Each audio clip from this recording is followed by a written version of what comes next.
Bismillahirrahmanirrahim. Allahumma salli ala Sayyidina Muhammad wa ala ali Sayyidina Muhammad. Bertemu lagi dengan kami Hidayat Nur Wahid. Kami akan menemani waktu Anda beberapa menit ke depan. Terima kasih. Bismillah walhamdulillah, bertemu lagi dengan Hidayat Nur Wahid dan kami akan menemani waktu Anda yang berharga beberapa menit ke depan. Sebelumnya kami katakan bahwa tidak ada maksud untuk menggurui dan ini hanya untuk menyebarkan keilmuan dan warisan anak cucu dan syukur-syukur Anda senang dengan video ini. Ternyata ada segelintir umat muslim terkecoh oleh ulama yang tanpa disadari telah berbohong karena mereka mengatakan atau mengaku-aku bahwa apa yang mereka pahami dan sampaikan adalah pemahaman salafus soleh, dan tentulah mereka tidak pernah bertemu dengan salafus soleh untuk mengkonfirmasi pemahaman salafus soleh sebenarnya. Kenyataannya adalah pemahaman mereka sendiri terhadap lafaz atau tulisan perkataan salafus soleh, di mana upaya pemahaman mereka tentulah bisa benar dan bisa pula salah, terlebih lagi mereka tidak dikenal berkompetensi sebagai imam mujtahid mutlak. Seperti yang kita ketahui bahwa salafus soleh adalah sebutan untuk generasi Islam yang baik atau bertakwa pada awal Islam hingga kurang lebih abad keempat atau kelima Hijriah. Salafus soleh terdiri dari 3 generasi, yaitu 1. Para sahabat seperti sahabat Abu Bakar dan sahabat Umar dan sahabat Utsman dan sahabat Ali. 2. Para tabi'in seperti Imam Abu Hanifah dan Imam Malik. 3. Para tabi'ut tabi'in seperti Imam Syafi'i. Kata salafus soleh berasal dari 3 huruf, yaitu sim, lem dan fa, yang menunjukkan makna yang terdahulu atau orang-orang yang telah lampau. Salafus soleh diyakini sebagai orang-orang sangat takwa yang hidup setelah Rasulullah. Mereka beriman kepada Allah dan Rasul-Nya, dan banyak membantu Rasulullah dalam menyebarkan agama Islam. Salafus soleh memiliki sifat-sifat, di antaranya 1. Alim alamah, yaitu ilmu yang sempurna dalam segala bidang. 2. Berkepribadian wara atau senantiasa menjaga terhadap hal yang kurang pantas diucapkan atau dilakukannya. 3. Berwawasan ke depan dengan cakrawala yang sangat luas. Sebagai seorang muslim, umat Islam dianjurkan untuk mengikuti jejak salafus soleh. Lalu lanjut ke pembicaraan selanjutnya adalah ada sabda Rasulullah Shallallahu Alaihi Wasallam yang artinya bahwa barang siapa menguraikan Al-Quran dengan akal pikirannya sendiri dan merasa benar, maka sesungguhnya dia telah berbuat kesalahan. Hadis riwayat Imam Ahmad. Lalu dari Ibnu Abbas bahwa Rasulullah Shallallahu Alaihi Wasallam bersabda yang artinya barang siapa yang berkata mengenai Al-Quran tanpa ilmu, maka ia menyediakan tempatnya sendiri di dalam neraka. Hadis riwayat Imam Tirmidzi.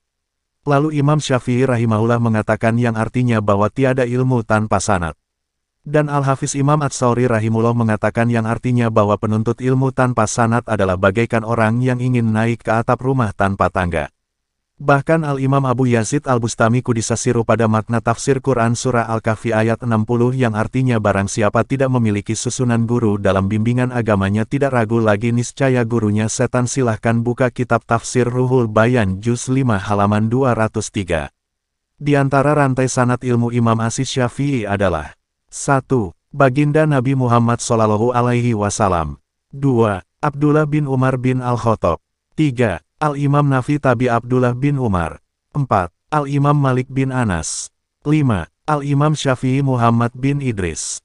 Baginda Nabi Muhammad Shallallahu Alaihi Wasallam menyampaikan kepada Baginda Abdullah bin Umar bin Al-Khattab, kemudian berlanjut disampaikan kepada Al-Imam Nafi tabi Abdullah bin Umar, kemudian berlanjut disampaikan Al-Imam Malik bin Anas, kemudian berlanjut disampaikan kepada Al-Imam Syafi'i Muhammad bin Idris, kemudian berlanjut disampaikan kepada para murid dan pengikut imam mazhab. Bagi ulama yang tidak bermazhab, maka pada hakikat telah memutus rantai sanad ilmu atau sanad guru. Bermazhab memang bukan kewajiban namun kebutuhan bagi umat muslim yang masa kehidupannya telah terpaut jauh dengan masa kehidupan salafus soleh. Begitu pula tidak seluruh hadits telah dibukukan, sebagian dalam bentuk hafalan. Para imam mazhab mengetahui hadits lebih banyak daripada yang telah dibukukan. Boleh dikatakan pada masa kini semakin sangat sulit untuk menjadi imam mujtahid mutlak. Para ahli hadits terdahulu, walaupun mereka berkompetensi menvalidasi sanad hadits dan dapat menganalisa matan atau redaksi hadits, mereka tetap bermazhab. Semakin jelas apa yang telah ditulis oleh ulama besar Syria, pakar fikih Dr. Said Ramadan Al-Buti dalam bukunya yang berjudul Al-Mazhabiyah, Akhtaru Bitatin Tuhadidu As-Syariah Al-Islamiyah. Kalau kita terjemahkan secara bebas, kira-kira makna judul itu adalah paham anti mazhab, bid'ah paling gawat yang menghancurkan syariat Islam. Ditengarai kaum Zionis Yahudi melancarkan perang pemahaman atau Ghazwul Fikri melalui pusat-pusat kajian Islam yang mereka dirikan. Disebarluaskanlah paham anti-mazhab, umat muslim diarahkan untuk tidak lagi mentaati pimpinan ijtihad atau imam mujtahid alias imam mazhab. Umat muslim diarahkan untuk bersandar pada pemahaman secara ilmiah. Umat muslim diarahkan untuk memahami Al-Quran dan As-Sunnah dengan akal pikiran masing-masing dengan metodologi terjemahkan saja hanya memandang dari sudut bahasa dan istilah namun kurang memperhatikan nahwu, sorof, balagoh, makna majas, dan lain-lain. Perkataan imam mazhab yang sering disalahgunakan adalah seperti perkataan Imam Ahmad bin Hanbal yang artinya janganlah engkau mengikutiku, demikian juga kepada Imam Malik, Imam Syafi'i, Imam Auza'i dan Imam Ats-Tsauri, namun periksalah dari mana mereka itu mengambil. Maksud mengambil adalah mengambil Al-Quran dan hadis. Kekeliruan besar kalau perkataan Imam Ahmad bin Hanbal diartikan bahwa umat Islam diperintahkan untuk merujuk Al-Quran dan As-Sunnah dengan akal pikiran masing-masing. Perkataan beliau hanya menasehatkan agar kita mengikuti para imam mazhab sambil merujuknya dari mana mereka mengambil, yaitu Al-Quran dan As-Sunnah.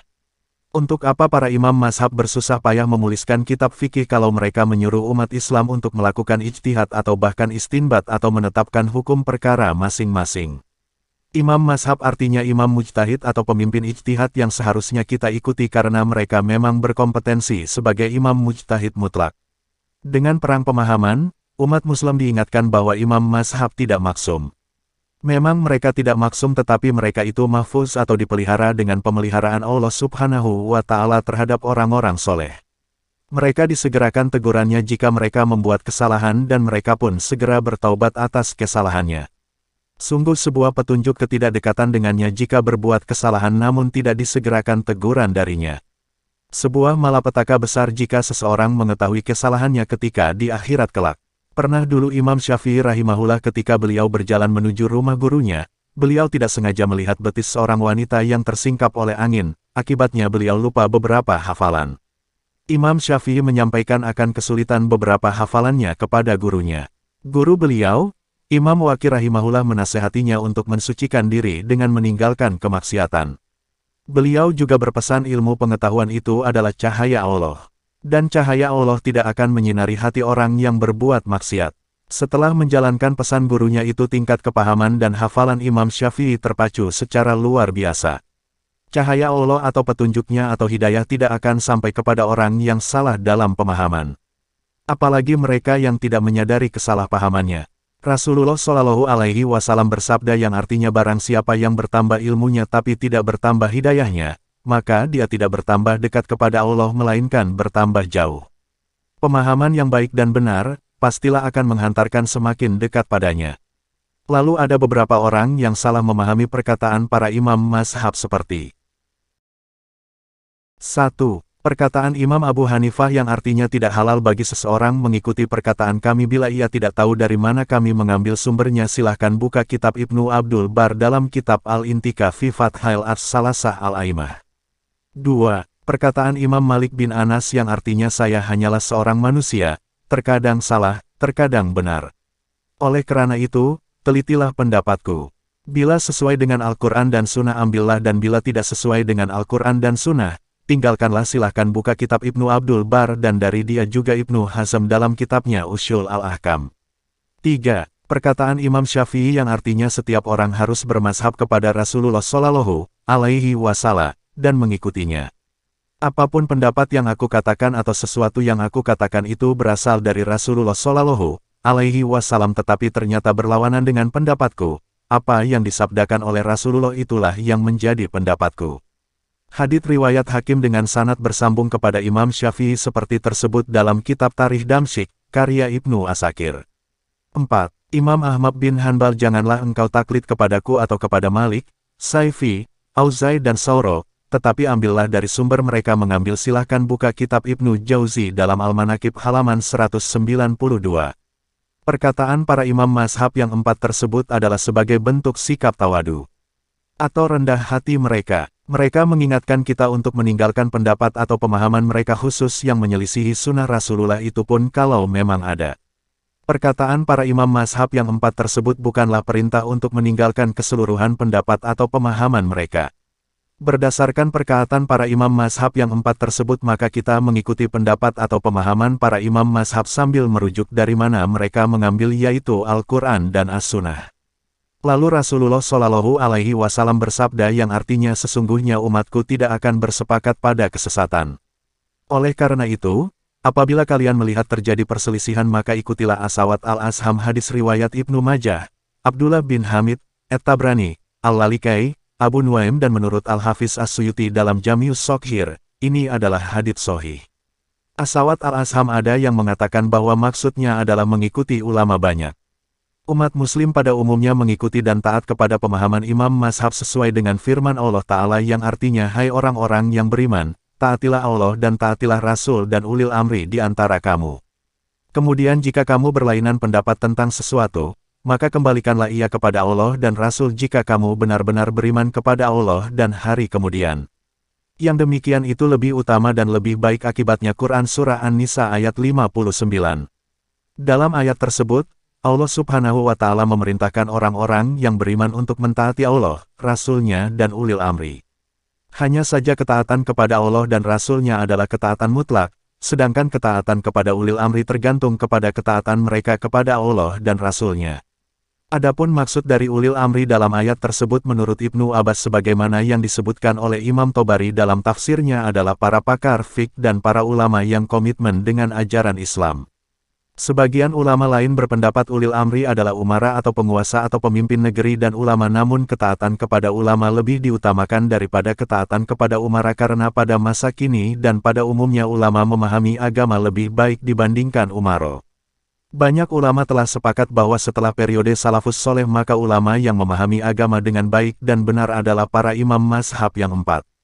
Memang ada imam mazhab selain mereka yang empat namun pendapat selain imam mazhab yang empat tidak diikuti lagi oleh kebanyakan kaum muslim.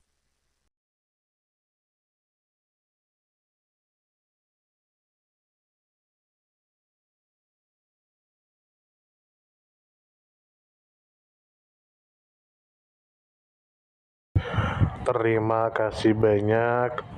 Mohon maaf jika kami ada salah. Dan semoga kita baik-baik saja. Sampai jumpa lagi di lain waktu. Jangan lupa cuci kaki dan membaca doa sebelum tidur. Assalamualaikum warahmatullahi wabarakatuh.